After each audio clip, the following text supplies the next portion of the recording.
Gamitin mo yung mga biyayang ito sa iyong pang-araw-araw na buhay upang mas maging banal at mapalapit sa Diyos. Kaya nga for your penance, nais ko na dasalin ang isang ama namin na bago ng Maria Luwalhati. At ganun din, ngayong panahon ng Kwaresma, gumawa, do an act of charity at least 3 person, na 3 tao, gumawa ng something na makatulong na mabuting bagay sa 3 mga tao bilang konkretong pagpapakita ng pagbabalik loob sa Diyos at mag-alay ng 2 banal na Eucharistia, banal na misa o matin ng 2 misa bilang pag-aalay ng pagpapasalamat dahil pinatawad kang muli ng ating Panginoon at binigyan ng pagkakataong maging isang mabuting anak niya muli. And now pray the act of contrition ang pagsisisi habang binibigay ko ang pagpapatawad. God the Father of mercy, so that the resurrection of His Son has reconciled the world to Himself and sent the Holy Spirit among us for the forgiveness of sins. Through the ministry of the Church, may God give you pardon and peace and absolve you from your sins. In the name of the Father, and of the Son, and of the Holy Spirit. Amen. Go in peace.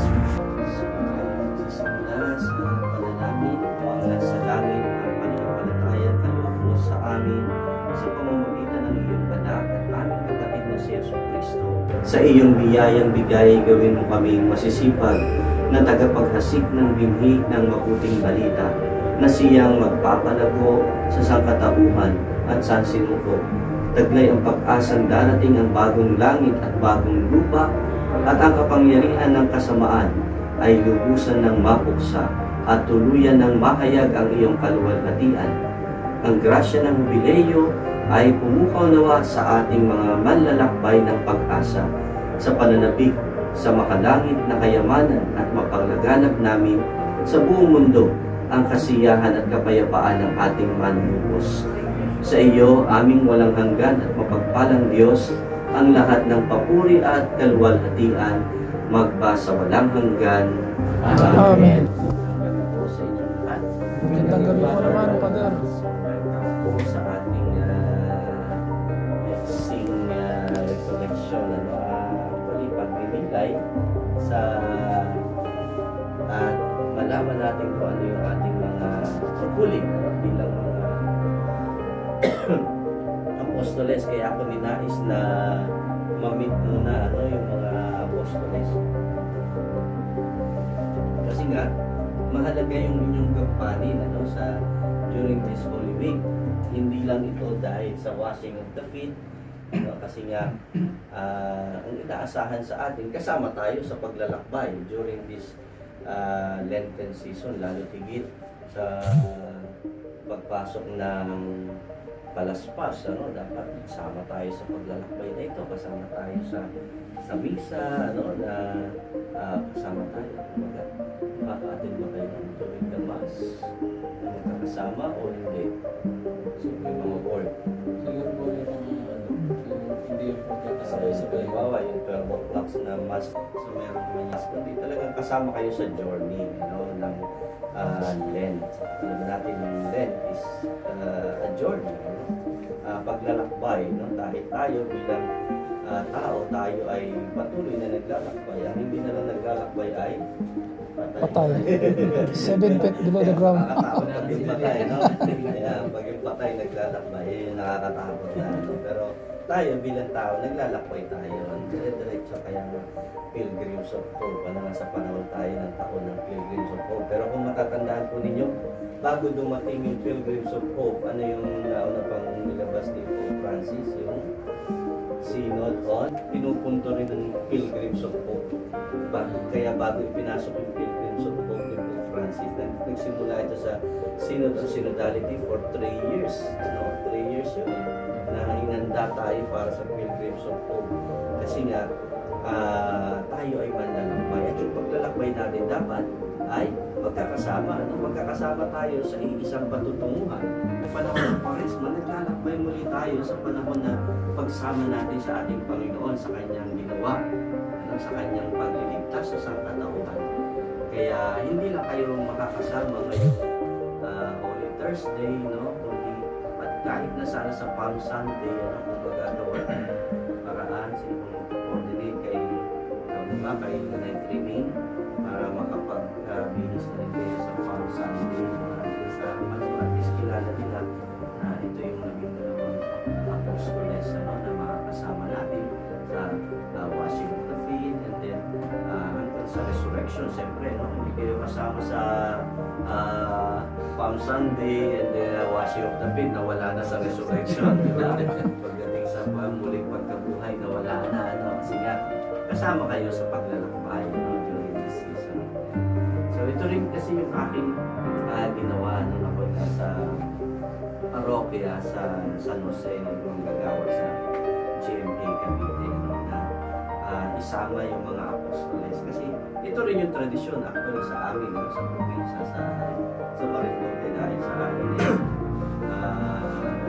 talagang very alive ang Holy Week. Kasi nga yung Moriones, sabi nila dati festival, pero hindi lang festival, hindi ka nagdiriwang dahil sa pagkamatay. It is not a festival, but tinama nila, pinocorrect nila yung word niya, it's Moriones rites. Merong rites na ginagawa yung rito kasi nga simula Palm Sunday, yan, lumalabas na yung mga Morion na tinatawag, yung mga nakamaskera na yan, yan. So lumalabas sila, pero yung Morion na yan sa Marinduque na ginagawa is na parang costume lang. Merong mga devotion, kasi napakahirap suotin, napakainit, napakainit ng mga nilalagay nila sa katawan na yan, magiging dyan, yung maskara pa lang, napakabigat na kaakoy yan, so mabigat, mahirap, susuotin mo kung isa na Holy Week, yun yung kanilang panata, panata sa atin ng mga panata. So, ibig sabihin, hindi lang sila basta nagsusunod as costume, kundi namamanata sila na sumunod sa kalooban ng ating Panginoon sa paglalakbay sa Holy Week. Kaya kasama sila simula Palm Sunday hanggang sa muling pagkabuhay ng ating Panginoon sa celebration. So, after ng pagkabuhay, hindi nyo na makikita ulit yung mga Morion na yan na nawawala sila. So, yun. Ganon din sa mga alagad. So, sa mga misa, kasama sila. Simula Palm Sunday, Holy Thursday, and then Good Friday, sa Adoration of the Cross. So, kasama sila. And lalo na sa Easter Vigil, Easter Sunday. So, tayo naman kasi wala tayong Easter Vigil, kasi ang ating Sunday Mass is yung Easter Mass natin yung Sunday na, yung araw na mismo. So, yeah. Kaya nga, mas maganda sana kung mayroong Easter celebration tayo, Easter Sunday Mass, na Tagalog. Pero dito kasi gagawin tayo, mas 11 pa yata Easter Vigil, pero yung mga ibang languages, meron na, mauna bago mag-11 ang Easter Vigil was. So, considered Sunday Mass. Yun, isang magandang makita na kayo bilang 12 alagad nagkakasama sa paglalakbay nito. At hindi lang ngayong panahon ng Kwaresma, na sana yung paglalakbay niyo bilang isang 12 apostoles na madalas ito ay ginagawang tradisyon na yearly. Ay humahanap sila ng kapalit. Kayo rin humahanap ng kapalit ninyo sa susunod na taon. Sana mas magandang mangyari para hindi nahihirapan din yung Pilipino. Sino ba susunod natin? Yan, nakakapalit. Mas maganda sana gano'n na meron na kayong tatargetin na next year anyayahan na hindi lang yung mga active na parishioner lang natin na nandito lagi na kasama na sa mga communities, kasama na sa kahit yung mga ibang parishioners natin, nakakaibigan natin, na pwede natin i-invite sa mga ganito, siguro mga pasyon. Baka sa pag-invite natin sa kanila, at saka sila maging active sa mga iba't ibang mga ministries, di ba? So, kasi kung tayo-tayo lang din, di ba? Tayo magkakasama sa lay minister, sa choir, sa iba't ibang organization natin, hindi tayo lalago, hindi tayo dadami, di ba? Pero kung tayo yung nagiging daan para ma-invite natin yung mga ibang parishioners, kung baka next year gusto mo ikaw na mag-apostol, maging isa sa mga apostol, sa ibang kapi, i-recommend ko kapalit. So, mas makakaakit tayo. At kung makikita nila sa ating buhay, yun yung maganda, na makita din sa inyong buhay. Kasi makakaakit lang naman kayo niyan kung makikita sa inyong buhay yung buhay na nais natin na ipakita na kung sino man tayo sa bilang apostoles, di ba? Baka apostoles na tayo, pero yung ating ugali, hindi na makakita-kita. Baka puro katulad ni Judas tayo. Hindi kaya yan. Wala nang naging Simon, wala nang naging Juan. Pero kailangan, wala na natin. Although alam natin si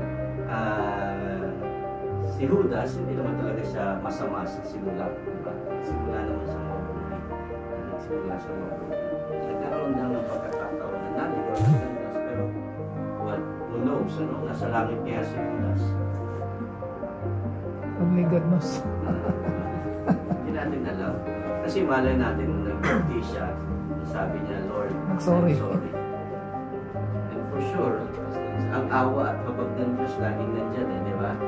Once na humingi tayo ng sorry sa Kanya, kahit siguro yung mga nagpapakamatay, kasi nga dati, di ba? Yung mga namamatay, hindi dinadaan sa simbahan pag nagpakamatay dati. Ayaw nilang tanggapin sa simbahan dati, dahil yung lumang konsepto, nagpakamatay yan na bakit inadaan. So ngayon, tinatanggap yung mga yon. Bakit? Kasi hindi mo alam yung psychology ng tao pag nagpapakamatay. Di ba? Baka nung namatayan, bago siya binaril yung kanyang sarili, sorry din sa Diyos. Sorry sa mga nagsaktan ko, sorry sa mga nagawa ko kasalanan. Lord, sorry. Tsaka hindi natin alam. So wala nakakaalam nun yung mga suicide na yan. So, ang Diyos ang siyang nakakaalam. Kaya hindi natin ma-judge yung tao pag namatay siya sa pagiging sa kanyang pagsisuicide kung siya ba'y patungo sa langit kung sa impyerno, sabi niya. Pero laging ang nais kasi ng Diyos naman sa atin is makapasok tayong lahat sa kanyang kaharian. So, ito yung paglalakbay na ginagawa natin as we journey together. Kayo bilang 12 alagad ng ating Panginoon ay kasama natin kayo sa paglalakbay ng whole year. Hindi lang ngayong Holy Week, ito yung simula. Na kayo ay magkakasama bilang isang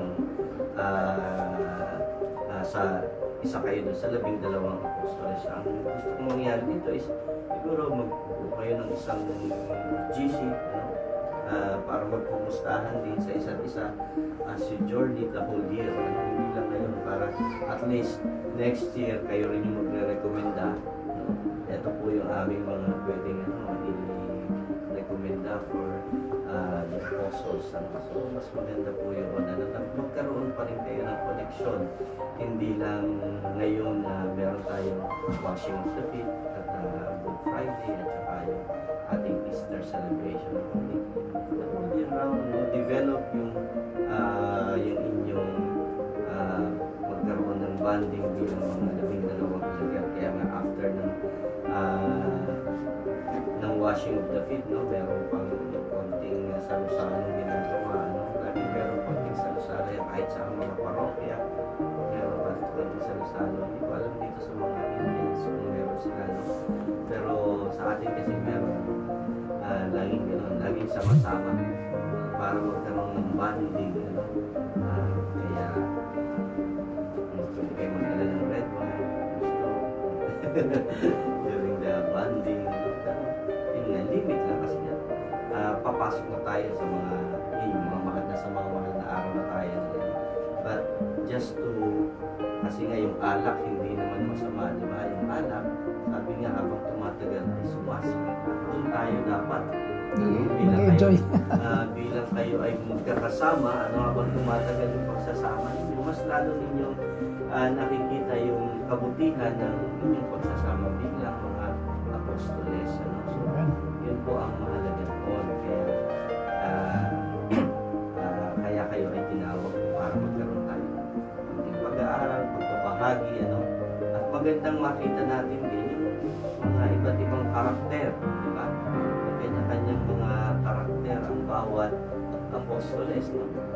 Sino-sino ba yung mga apostoles? Si Simon Pedro, di ba? Pinakauna, kilala naman natin si Simon Pedro, di ba? Sino ba si Simon Pedro? Pwede mo masabi kay Simon Pedro? Mangingisda. Si Aliging Bato. Aliging Bato. Siya ang pundasyon. Ano ba? Kay Pedro muna tayo. Si Pedro, nabasa ninyo sa Bible, naririnig ninyo kay Pedro. Ano mo ang kwento ni Pedro? Yung backside po, siya din yung nagkanulong kay Jesus Christ. So, 3 times siya na siya. 3 times din siya na tayo. 3 times siya denied Christ. 3 times. Okay, ano pa masasabi ng karakter ni Peter?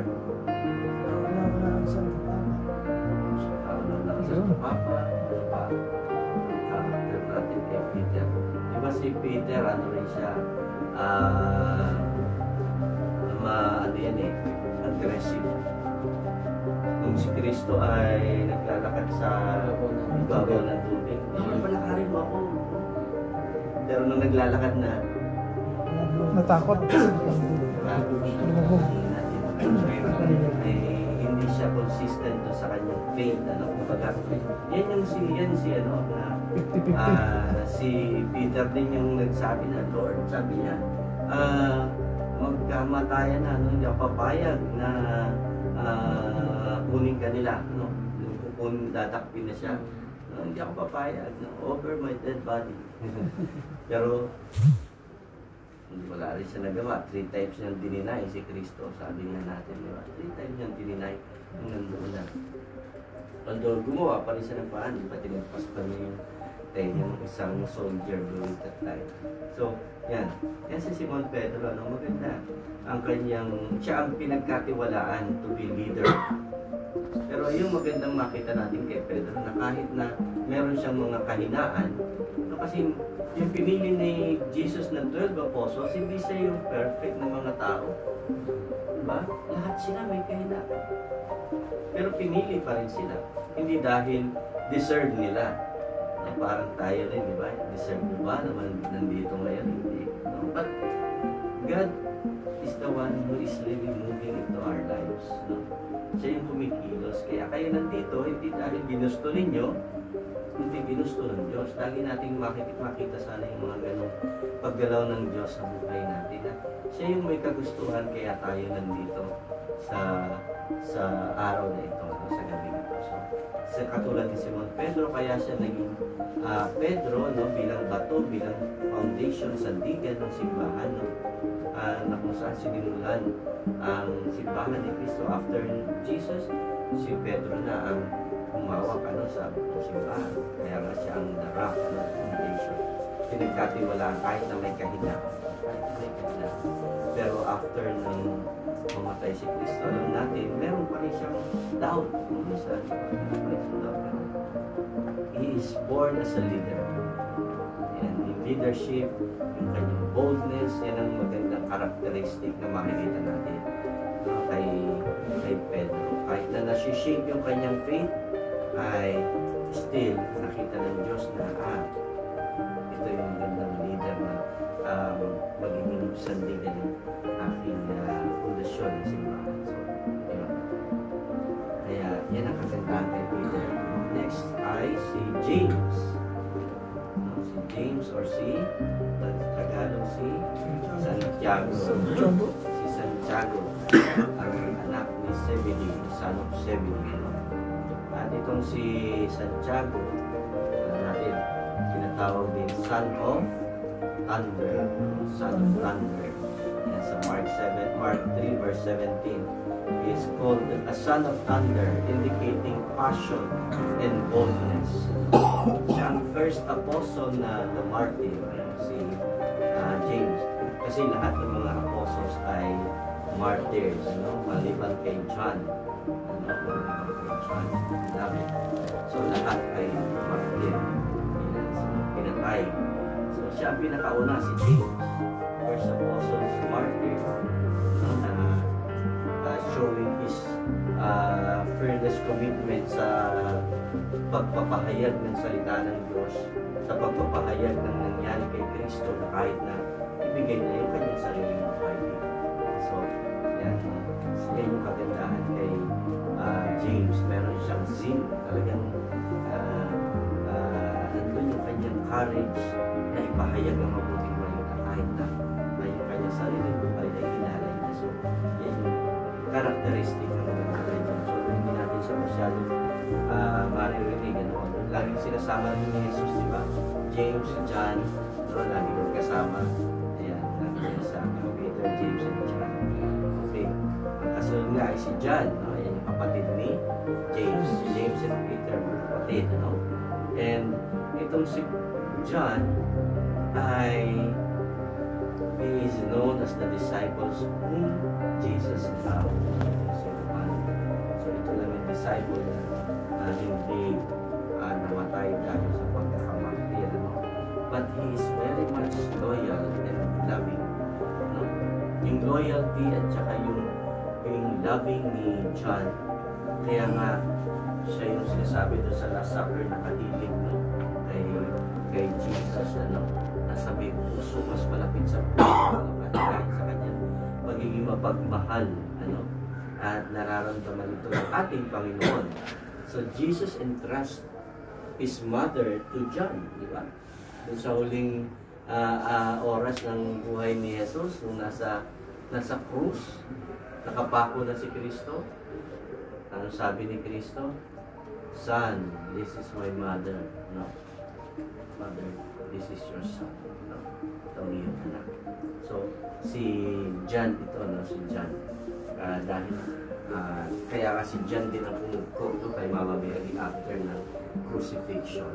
Ito ng mapagmahal itong si John.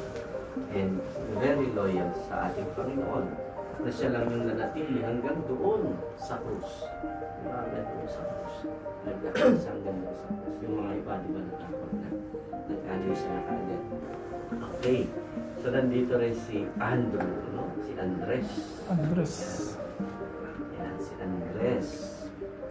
Kailan ba ang pesta ni Andrew? San Andres. St. Andrew. Okay.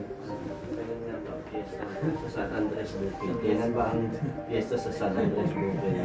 Kaya nauso minsan yung mga Andres Bonifacio. Kailan ba ang Bonifacio din? November 30. Tama. November 29 yata ang St. Andrew. San Andres. Kasi nga inaano nila, di ba? Si Andres Bonifacio.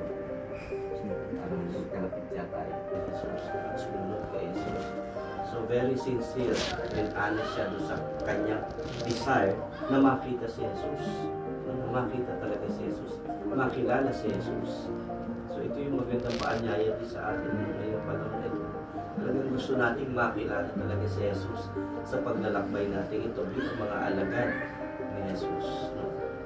And kasunod dito ay si Matthew. Yan, si Matthew, kilala din natin si Matthew, di ba? Lagi natin naririnig, isang tax collector. Ayan, no? Sa tax collector. And pero si Matthew, maganda rin makita ng isang taong makasalanan pero nagbagong buhay dahil nung sumunod siya sa ating Panginoon. Iniwan niya hindi lang yung kanyang pera. No, sabi nga niya, di ba, nung pumunta si Jesus, no, nung tinawag siya, come and follow me, immediately iniwan niya yung pera, iniwan niya lahat, sumunod sa ating Panginoon. So yung obedience din, no, ni Matthew, maganda makita natin.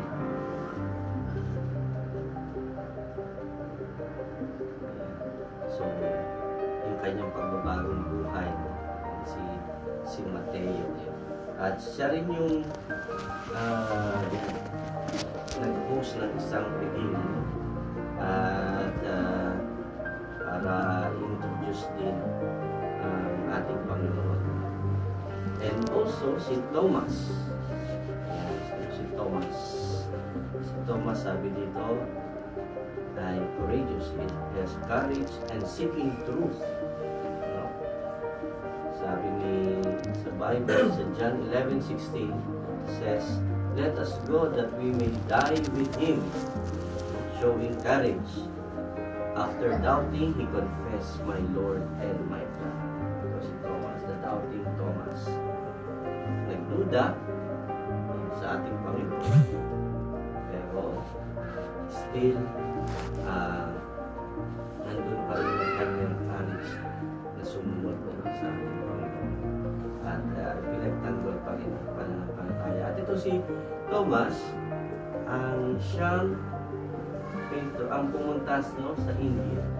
No, kaya ang mga sirong Malabar, no, ang kanilang descendants is hindi si St. Peter, si Thomas. St. Thomas.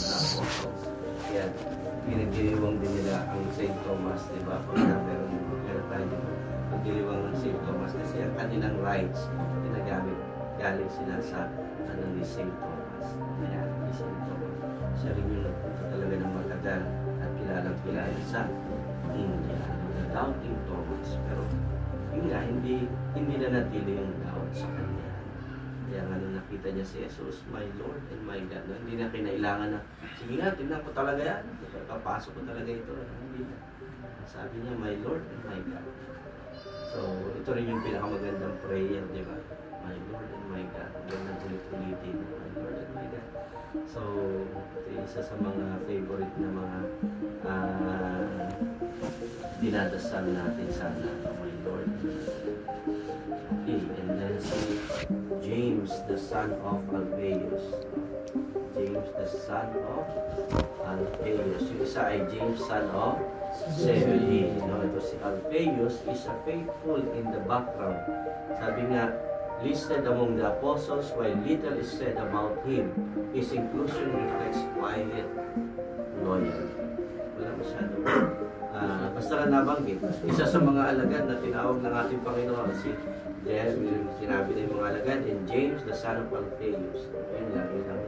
Wala masyadong mga ginawa, pero he is one of the loyal and quiet follower of Christ. Si James, the son of Alphaeus.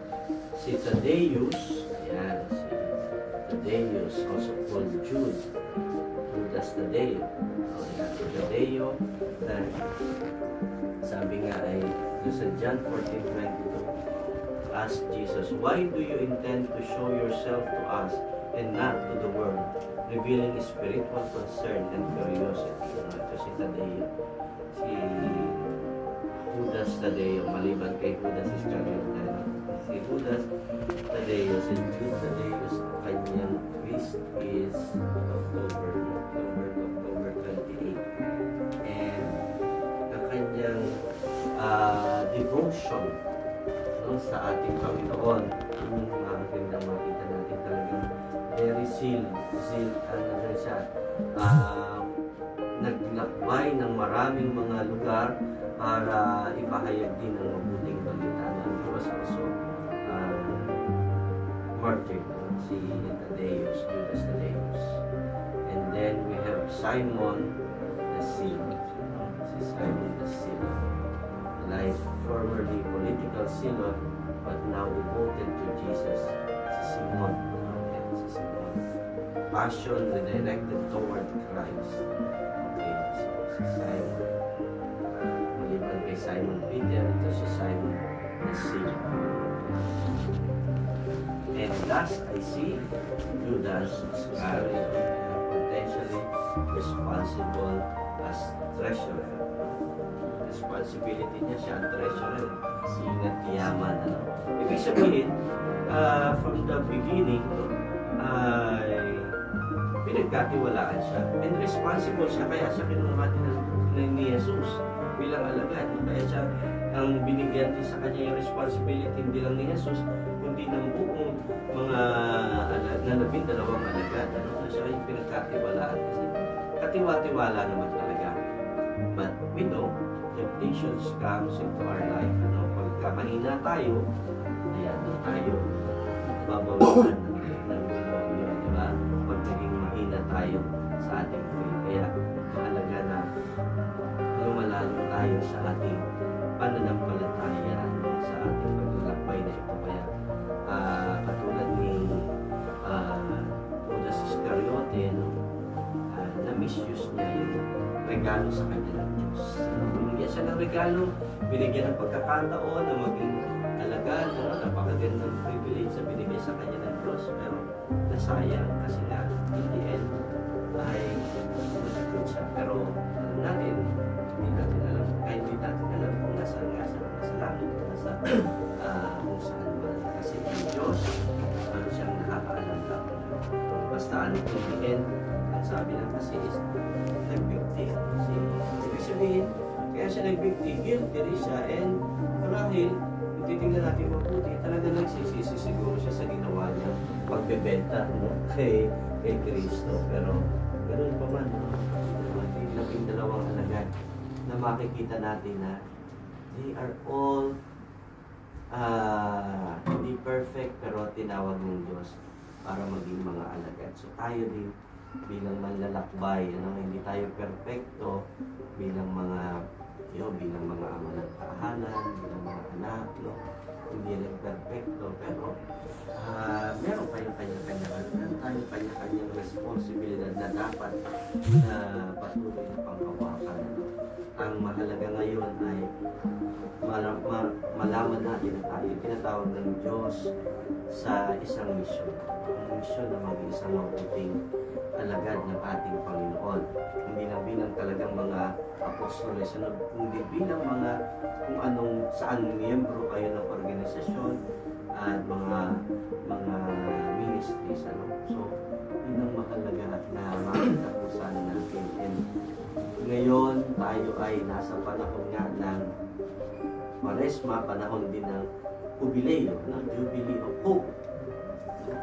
At maraming beses na natin narinig, Jubilee of Hope, feel ng Greek word na yebel, ibig sabihin trumpet. Kaya nga, yung Jubileo, hindi natin narinig yung trumpet na yan, pero naalala ko nung nasa Kabuyaw ako, nag-celebrate kami ng Golden Jubilee ng parokya. Nakakabiglang may trompeta. During the entrance ng procession, ginamit yung trompeta kasi opening ng Jubilee year ng parokya. Kaya mahalaga yung trumpet na yan, symbol ng Jubilee. Hindi lang ito basta yung celebration ng 50 years o 75 years, 25 years. Although yung Jubilee na ng simbahan, merong ordinary and merong extraordinary Jubilee year ng simbahan. Yung ordinary Jubilee year every 25 years, diba? So, yan. 25 years yan. So, ang susunod ay 20, 50. Buhay pa kaya tayo. Ha? Ang ha? Ay, pa kaya tayo, no? Buhay na buhay Sino pa. pinakabata dito? Ilan taong ka na? 15. No? Bless Plus the Lord. 25. So, 40. Ha? 40. Oh. Diyos. Pwede ba? Pwede ba? Sabi nga, sino dito ang medyo senior na? Ilang taon na? 55. 55? Sino? 65. 65. Oh, 55 din. Oh, di ba? Oh, plus 25 years. So, ganyan. 80. Oh, di ba? Sabi nga sa Bible, di ba? 70 for those who are 70 para sa ang buhay ng tao ay hanggang 70. Pero sa mas malakas is more than 80 for those who are stronger. Stronger. Ayan, 80. So pag lumampas ka pa ng 80, talagang Bonus na yun. bonus na yun. Regalo lang ng Diyos. So, diba? Ganun ang buhay. No? Ay, yung katotohanan naman. Yung mother ko, 96. Oh, diba? Yes, 96. So, talagang they are stronger. Sabi niya. Pero yung buhay natin, hindi natin alam. Kaya nga, maganda yung jubilee na ito. Dapat naiintindihan natin. Dahil hindi bilang mga Kristiyano, diba? Ngayong jubilee na ito is huwag natin sasayangin yung pagkakataon. Kaya nga nag-pilgrimage tayo papunta ng Ras El Khaimah. Kasi hindi naman natin kaya pumunta ng Rome. Diba? Para unless na talaga pupunta kayo ng Rome during this year. 2025, diba? But if we were given the chance to sa Ras El Khaimah, no? To visit, to be able to receive the plenary indulgence. Kasi after 25 years, ang susunod na jubilee yun, hindi natin alam kung makaka-celebrate pa tayo ulit ng after 25 years, ano? Kahit ako diba? Hindi ko alam, after 25 years kung still alive and kicking pa rin tayo, diba? Kaya nga yung pagkakataon na ito ng pagdiriwang ng pilgrims of hope indulgence, ano? Yung plenary indulgence, pag tayo ay, diba, pag tayo ay nagkasala, at tayo ay humingi ng kapatawaran, parang sugat yan nasugatan tayo, nagkaroon tayo ng peklat, scars, no? May mga peklat yan. At yung peklat na yan, ibig sabihin, napatawad na tayo, gumaling na yung sugat. No? Napatawad na tayo. Pero, meron pa rin, nandun pa rin yung bakas. Pero, pag tinanggap natin yung plenary indulgence, pag ginawa natin yung pagbisita doon sa Ras El Khaimah, nagkumpisal tayo, tapos nag-offer tayo ng prayer for the Pope, and then nagawa tayo ng act of charity, di ba? Yun yung nakalagay doon sa booklet na ginawa natin noong nakaraan sa pilgrimage. So kung magagawa natin yun, natanggap natin yung plenary indulgence, yung peklat na yun, yung nawawala. Kumbaga, yung mga scars na meron tayo, sugat ng kasalanan na nagawa natin na although napatawad na ng Diyos during the sacrament of confession, yun ay inaalis. Kumbaga, yung parusa na dapat ay tatanggapin natin pag tayo ay umarap na sa ating Panginoon. Kasi yung sa final judgment, diba? Final judgment doon tayo husgahan. Ito yung mga nagawa mong kasalanan. So, kailangan mo na pagdusahan ito. Pag doon napatawad ka na, pero kailangan mo na kailangan pa rin ng pagbayaran mo yung nagawa mong kasalanan na pinatawad na sa iyo, di ba? Tulad lang dito, di ba? Pagkaroon ka ng kaso, di ba? Sa mga tungkol sa pera, palalayain ka, pero kailangan mong bayaran yung utang mo sa bangko. Kailangan mo pa rin bayaran. So yung plenary indulgence, inaalis yun. Kaya nga, yung Jubilee year, ano yung mga nangyayari sa Jubilee year? Sabi nga, during the Jubilee year, yung mga unang sa Old Testament, sabi, bumabalik yung mga tao sa kanya-kanyang mga pamilya. And then, cancellation of debts. Kung may mga utang sa inyo, malalaping utang sa inyo, dapat hindi nyo na sinisingin. Diba? Mahirap, pero ito yung diwa ng Jubilee year. Diwa ng Jubilee year talaga. Cancellation of debt. Kaya nga, sa mga, alam ko, sa mga simbahan, kasi mga simbahan, kasi nagkakaroon din ng utang yan sa mga simbahan. So, during this year, kung minsan kasama yan, ano, sa pinapatawad ng mga diocese. Ay, yung utang nyo sa amin, hindi na yan, huwag nyo lang po kunin yan. Hindi namin sisingil sa inyo yan. Pero kung minsan, no? Kasi it's the true, yun yung meaning talaga ng Jubilee year na ito. Cancellation of death. Pero hindi na yun yung death yung mga sa material, kundi pati ng cancellation of our sins, yung mga kasalanan. Spiritually, kasama yun. And then, rest for the land. Yung tatlong mahalaga, rest for the land. Ang Jubilee year during the Old Testament, ibig sabihin, walang pagtatrabaho sa bukid. Walang pagtatrabaho. Kakayaan yung magpahinga yung land mismo, yung bukid. Kasi, di ba, the whole year, ginagamit yan para tumubo, magkaroon na ano. So, para makabawi ulit yung land ng kanyang nutrients, kailangan mo munang pagpahinga. Diba? Kahit naman sa pagsasaka talaga sa atin, di ba, meron time na kailangan na hindi muna magtanim, no? Para makapagpahinga. O di kaya, ngayon ang ginagawa naman nila alternate, no? Ito ang tanim ngayon, pero tatanim ulit ng panibagong tanim namin yan para makapahinga ng konti. Hindi ka pare-parehong tatanim, pare-parehong palay. So, ngayon wala na no? Dire-diretso na rin ang pagtatanim. Pero dati kasi yung mga lumang natin, tradisyon, di ba? Pinagpapahinga talaga ng tulang ng lupa. Pero rest for the land sa kanila, during the Jubilee year, sa Old Testament, talagang lahat yan.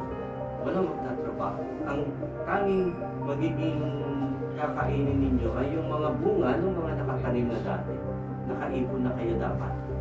Meron ng mga naimbak ng mga kung ano lang yun nandiyan available, yun ang inyong pagsasaluhan. Kaya hindi nyo kailangan magbungkal ng lupa. So yun yung mahalaga sa Jubilee. So anyway, no?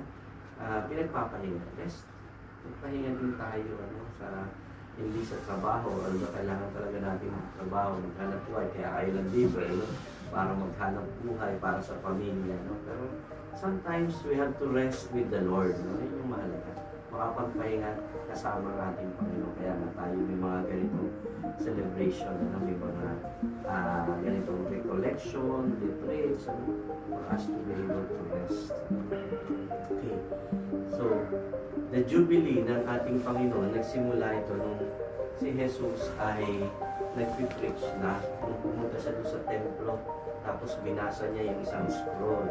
Sabi niya doon, "The Spirit of the Lord is upon me, because He has anointed me to proclaim the good news to the poor, to set the oppressed free, to proclaim the year of the Lord's favor." Tapos sa huli, sabi niya doon ay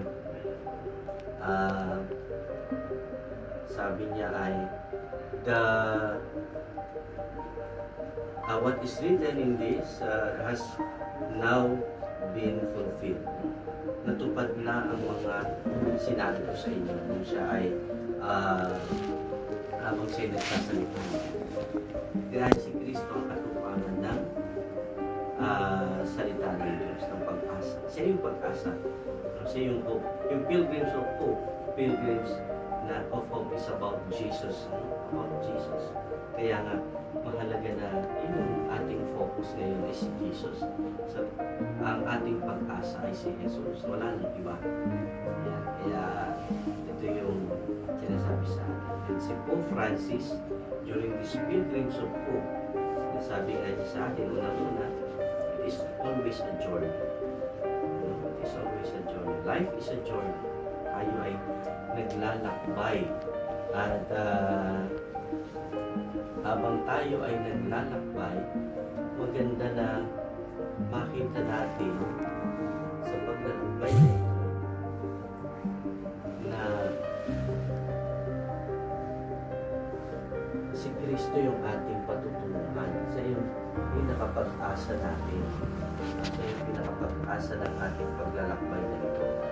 Kaya never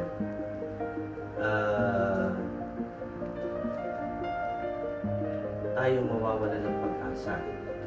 At habang naglalakbay tayo, ang pag-asa natin ay walang iba kundi si Kristo. Kasama natin si Kristo sa paglalakbay. It's always a journey in life. At sa journey, alam natin, mayroong mga alon. Kaya nga yung logo ng Jubilee, may alon. Kaya natin siguro symbol yung mga kakahawak ng mga tao, kakasunod ng mga icons na nakayakap sa krus. At yung krus ay merong anchor, angkla, ng barko. Bakit? Para maging stable. At yung magbibigay ng stability natin ay walang iba, yung pagkapit natin kay Kristo. So yun yung maganda pagnilayan na simbolo ng Jubilee. Ito tayo, naglalakbay, magkakasama tayo sa isang paglalakbay. At sa paglalakbay na ito, kasama natin si Kristo. Kaya nga sa bangka, kasama natin si Jesus. Kaya bakit tayo matatakot? Kasama na natin si Jesus. Siya yung ating pag-asa, siya yung ating kinakapitan. Alam natin yung mga alaga, di ba? Natakot din nung malakas ang alon. Jesus, gumising ka dyan. Natutulog ka pa dyan. Kami po, takot na dito. Baka malulubog na tayo. No? Pero sabi ni Jesus, bakit hindi natatakot? Bakit hindi natatakot? Do not be afraid. Ayun yung sabi ng ating Panginoon. At yan yung sinasabi niya. Patuloy na sinasabi sa atin. Habang naglalakbay tayo, huwag tayong matatakot. Dumating yung mga unos, dumating yung malalaking alon na yan, mga problema sa buhay natin. Kasama yan sa paglalakbay. Kasi kung wala kang problema, hindi ka normal. Di ba? Sino ba mga walang problema? Yung mga normal, tatawa lang ng tatawa. Di ba? Wala silang problema eh. Kaya nakatawa lang sila lagi sa buhay. Pero tayo, bilang naglalakbay, meron tayong mga problema. Darating at darating, kasama yan. Pero ang mahalaga sa mga problema na yan, dapat nakakapit tayo ay kay Kristo. Dahil yun yung ating pag-asa na sa paglalakbay na ito dapat ay kasama at nakakapit tayo sa Kanya. Ganoon din. Kaya nga, sa pagkapit natin sa Kanya, dapat magkakasama. Sabi ni Pope Francis, sa paglalakbay na ito, dapat let's journey together. Let's journey together. Walang iwanan. Ano yan yung sinasabi ni Pope Francis? Walang iwanan. Kaya nga, inuna niya yung synodality. Para yung magkasamang maglalakbay, yung synodality niya na magkasamang naglalakbay. Kaya, yung mga kapatid na mahalagang makita sana natin ito sa ating ginagawang mga bagay dito sa paglalakbay. Sana ay lumalim yung ating pangunawa sa kung ano ang nais ng Diyos para sa atin bilang mga alagad ng ating Panginoon. Hindi lang ngayong mga mahal na araw na ito, kundi kahit sa ating paglalakbay sa mga susunod na mga araw. Hindi man tayo ang tutulong kay Kristo sa pagbuhat ng krus. Dahil alam natin, mabigat ang krus na ito, pero still, ay inaasahan tayo ng Diyos na hindi natin siya iiwan. At hindi rin tayo kasama sa mga mangungutya sa Kanya. Hindi tayo yung tutulong para maipahayag talaga ang tunay na ginawa ni Kristo. Hindi tayo magkatulad ng mga ibang sundalo. Si Kristo ay inilibing na. Tapos, sabi doon sa ibang kwento na wala naman sa Bible, kaya ito yung ginagawa sa Marinduque sa Moriones Festival o Moriones Rites, yung silakon ay natatapos yan sa Saturday ng gabi na dinadramatize doon yung isang part na pangyayari sa muling pagkabuhay ni Kristo na merong tinatawag na isang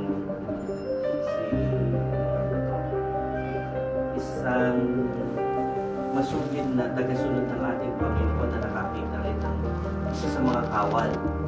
Isa sa mga kawal si Longhino. Si Longhino. Kung napakinggan ninyo, si Longhino ay isa sa mga kawal na nakakita doon sa muling pagkabuhay ni Kristo. Pero nung muling nagbuhay si Kristo, anong ginawa ng mga di ba natumbas yung mga kawal? Nagbukas yung nakita talaga nila na bubukas yung pintuan. Pero tinawag sila ngayon ng mga saserdote, mga ate, yung mga kawal. Sabi sa kanila, yung sasabihin kahit naging ano. Kaya binigyan sila na, binayaran sila. sundalo para wag magsalita tungkol sa muling pagkabuhay ni Kristo. Pero, sabi nga sa istorya na yun, itong si Longhino, hindi niya tinatapos pera. Tinapos niya yung pera, kumakit siya, kumakit. At pinahayag sa mga tao, nagbuhay si Kristo, nagbuhay si Kristo. Pinahabol siya ngayon sa mga ibang tao. Kaya si Longhino ay pinapunta niya. Yung istorya na ginagawa, ano yan, very, ano yan, makikita yan talaga sa Marimbo kayo ginagawang drama during Saturday ng bago mag-Easter weekend. Kasi nga, sa amin ang politika at saka simbahan kasama.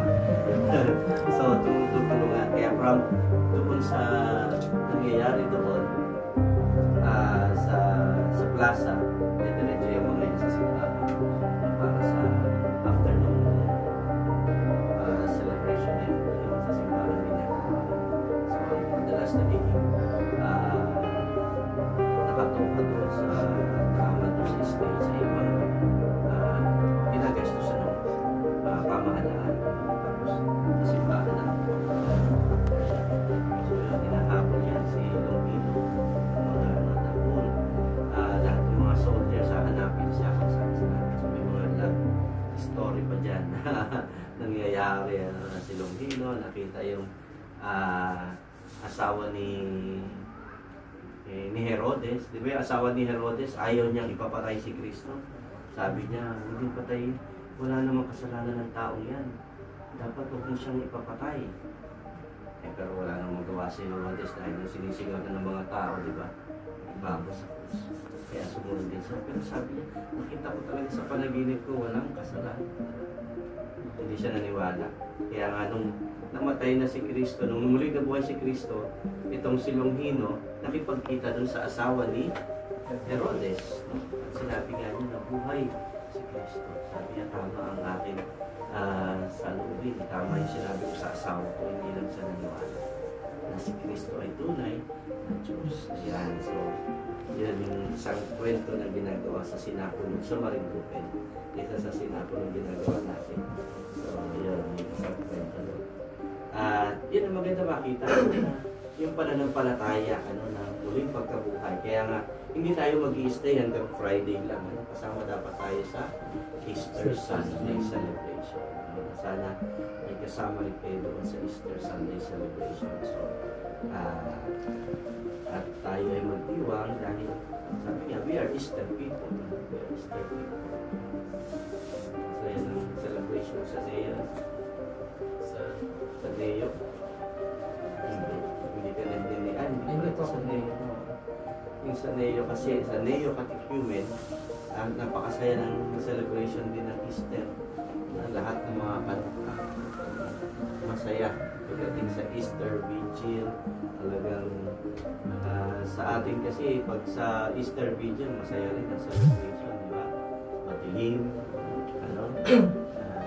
talagang yung iba makakatulog na sa haba ng mga readings, kasi yung iba kinukompleto yung 9 readings, 9 readings yan, pero dito yata hindi ko alam kung 3 readings na. Yung iba kasi at least 3 readings, tapos yung second reading and then yung gospel. Bali 5. So yun, tayo ay sa paglalakbay natin ito, ay magandang sumama tayo so sa mga nangyayari. Ilagay natin talaga yung ating sarili kasama tayo ni Jesus bilang alagad. At kung ikaw ay talagang alagad ng ating Panginoon, na talaga yung gagawin during His suffering.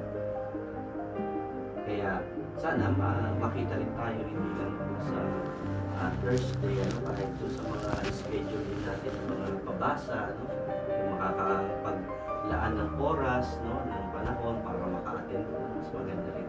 I invite you na maglaan din kayo ng mga oras. At ganoon din, I invite you na go to confession. Kasi mahalaga ang umpisa ng sarili. Ito yung baliwala yung ating ginagawang fasting, prayer, abstinence, kung hindi tayo lalapit sa sakramento ng umpisa. Baliwala natin. Kasi yun ang pinakamaganda is matanggap natin yung pagpapatawad ng Diyos at magbalik ang ating muli yung ating pagmamahal sa ating Panginoon. Kaya maging makahulugan sana yung ginagawa natin pagsasakripisyo during this Lent sa pamamagitan ng pagtanggap natin ng sakramento ng Eucharistia. Pero sinabi di ba kahapon sa resurrection ng mga greeters ni Father about forgiveness. Kung tayo ay humihingi ng tawad sa Panginoon, tayo rin dapat matuto tayo magpatawad sa mga tao nagkakasala sa atin. Sabi ko nga lagi sa inyo, tagap tayo ng tagap ng puno, pero galit ka naman sa iyong kapwa. Wala rin. Sabi nga, bago ka mag-alay sa harap ng altar, no? Pumunta ka muna sa iyong kapatid na samaan mo ng loob. Makipagkasundo ka muna bago mo dalhin ang iyong alay. Diba? So, ganun ang mahalaga. Ngayong panahon nato ng Kwaresma, ngayong panahon mga mahal na araw, ay gamitin natin ito yung pagkakataon na magkaroon tayo ng unti-unting pagbabago. At katulad ng prodigal son, ito yung pinakamagandang sign, no, ng forgiveness. Ano yung prodigal son? No? Sabi ko, na yung ama, laging naghihintay. Diba? Kaya nga malayo pa, patakbo na siyang lumapit sa anak. Napakaganda naman. Patakbo na siyang lumapit sa anak para yakapin, no, dahil alam niya nagkasala, lumayo. Pero itong anak na ito, ay alam din niya siya ay nagkasala sa ama, kaya may kababaang loob. May kababaang loob na lumapit siya, bumalik siya. Kasi pwede naman kasi hindi na siya bumalik, no? Kung talagang mapagmataas itong anak. Pero may kababaang loob siyang lumapit dun sa kanyang ama, ano, sa kanyang ganun din ang paanyaya sa atin na panahon na ito ng mga mahal na lumapit tayo muli sa ama, laging handang magpatawad. Laging handang magpatawad. So, yun ang paanyaya ko sa inyo na sana during these days, yan, hapon na naman yan. Ito hanggang alas 10 na naman yan magpapa-umpisang dito. Simula pa kanina umaga. Ilan sa umaga, pero mas maraming sa gabi. So, pero sa umaga, meron lang ilan. So, yun. Huwag natin sayangin, mga pagkakataon ito, sabi ko nga sa inyo, minsan lang darating ang panahon ng jubileo, jubilee year, unless na meron mga extraordinary jubilee year na ibibigay ulit ang Santo Papa, gaya ng nakaraan ng extraordinary jubilee year of mercy, diba? Year of mercy, so, ang ordinary year, ang susunod na ulit is 2050. So, huwag na natin hintayin yung 2050 bago tayo mag-celebrate ng jubilee. This year is a jubilee year, sumantalayin natin yung pagkakataon. So, maraming salamat po sa inyong pagdalo sa gabing ito, sa maiksi nating pagtitipon para pagnilayan buhay ng mga alagad, na makita lang natin yung buhay ng mga alagad at sana ay masundan natin ang buhay nila, yung kanilang kababaang loob, yung pagiging obedient, yung kanilang kasigasigan sa pagpapalaganap ng mabuting balita, at sana ay buhayin tayo ng mga karakter na ito ng mga alagad ng Kristo. Hindi natin biyaya ito ngayong panahon na ito ng Kwaresma. So, yun po, mga kapatid, maraming salamat sa thank you. Ang maraming mapagmahal, nagpapasalamat at nagpupuri kami sa iyo sa biyaya na pagtitipon-tipon mo sa amin sa gabing ito. Nawa maging makahulugan sa amin ang aming gagampanan bilang mga alagad ni Jesus na siyang aming sinusundan. Nawa kami ay biyayaan mo ng sapat na kalusugan, ganoon din ang bawat pamilya namin na kasama namin dito sa ibang bansa o nasa aming bansa man, ay patuloy mo rin silang gabayan at bigay ang mga pangangailangan nila nang naaayon sa iyong kalooban. Hiniling namin na bigyan mo kami ng lakas ng loob na patuloy na makapagbalik loob sa iyo at tunay na mapagbagong buhay. Kung kami man ay naliligaw ng landas, tulungan kami na mas lalong lumalim sa aming pananampalataya. Hiniling namin na sana ay maging makahulugan sa amin ang mga mahal na araw na ito at makasama kami talaga sa iyong paglalakbay, sa iyong paghihirap, pagpapakasakit, pagkamatay at ganoon din ay magsaya kami sa iyong muling pagkabuhay dahil kami binibigyan mo ng panibagong pag-asa, panibagong buhay na lalakbayin namin sa buong taon na ito ng taon ng jubileo ng pag-asa. Hinihiling namin ito sa pamamagitan ni Jesucristo kasama ng hinihiling namin ito sa pamamagitan ni Jesucristo kasama ng Espiritu Santo magpasa walang hanggan. Amen. Mga pangyarihan ng Diyos, Ama at Anak at Espiritu Santo. Yan.